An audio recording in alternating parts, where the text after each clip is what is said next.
বন্ধুগণ, মুসলমানদের দেওয়ালে পিঠ থেকে গেছে। ও মুসলমান, আর কারো কথা সময় নাই।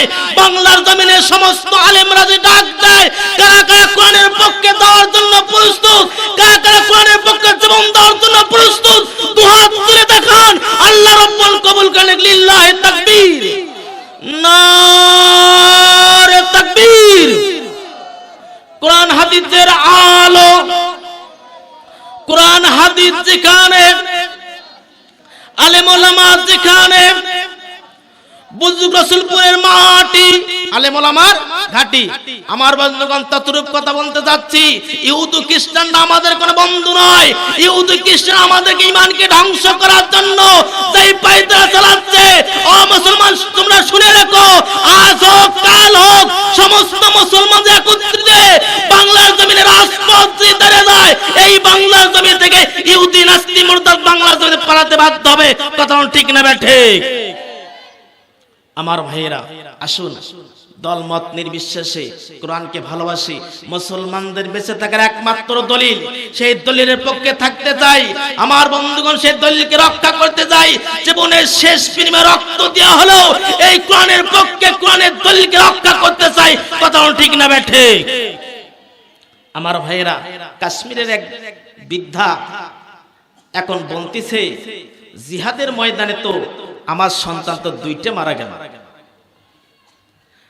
জিহাদের ময়দানে আমার সন্তান এক এক করে দুইটি সন্তান মারা গেল। এরপরও ডাক দেবেন যে তোমরা আমার ঘরেতে আসবা, তোমরা কোনোদিন মারুম হবে না। আল্লাহ রাব্বুল আলামিন আমাকে 8টি পুত্র সন্তান দান করছে। কয়টা পুত্র সন্তান?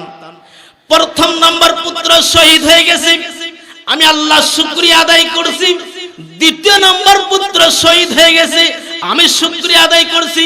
আবার তৃতীয় নাম্বার সন্তানকে জিহাদে যাওয়ার জন্য আমি সাজিয়েছি। এই তৃতীয় সন্তান যদি শহীদ হয়ে যায়, আমি শুকরিয়া আদায় করব। আবার যদি চতুর্থ নম্বর সন্তান যদি শহীদ হয়ে যায়, এরপরও শুকরিয়া আদায় করব।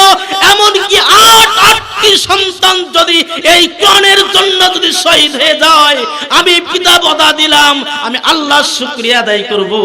এমনকি 8টা সন্তান নয়, 8টা সন্তান যাওয়ার পরে শেষ পর্যন্ত আমি বৃদ্ধা পিতা এই কোরআনের জন্য যে জীবন দিয়ে শহীদ হওয়ার লাগে, জীবন দিয়ে শহীদ হব। এরপরও বাতিলদের কাছে আমরা মাথা নত করব। ঠিক না বেঠিক? বীর মুসলমান ধরওয়াল কোরআন ফিরিয়ে আনো সেই হারানো সম্মান। বলেন, বীর মুসলমান ধরওয়াল কোরআন ফিরিয়ে আনো সেই হারানো সম্মান। আমার ভাইয়েরা, এরপরে এখন বক বলতেছে, আমি একটা বুদ্ধি করি। কি বুদ্ধি? আমার একটা পুষ্কুনি আছে, আমি এক এক করে মাছগুলো আমার পুষ্কুনিতে পার করে দিই, পরে যখন ভালো হবে তখন আবার খেয়ে যাব। কিন্তু বিপদ তো দেওয়ালে পিঠ থেকে গেছে। কথা বলেন ঠিক না ঠিক? এখন বাঁচার কোনো পথ নাই। শেষ পর্যন্ত বলতে, ঠিক আছে বক ভাই, যা করছিস করছিস, বিশ্বাস একটু করলাম।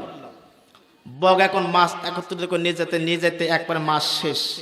এখন কাকড়া কান দিচ্ছে, দোস্ত রে, হাই রে, বিপদে পড়লে আমি ছিলাম, এখন বিপদ শেষ হয়ে গেছে, আমি শেষ, তাহলে আমার কি হবে? আমি যে মারা যাব। তখন বল, ঠিক আছে, তোরও বুদ্ধি আছে। কি বুদ্ধি?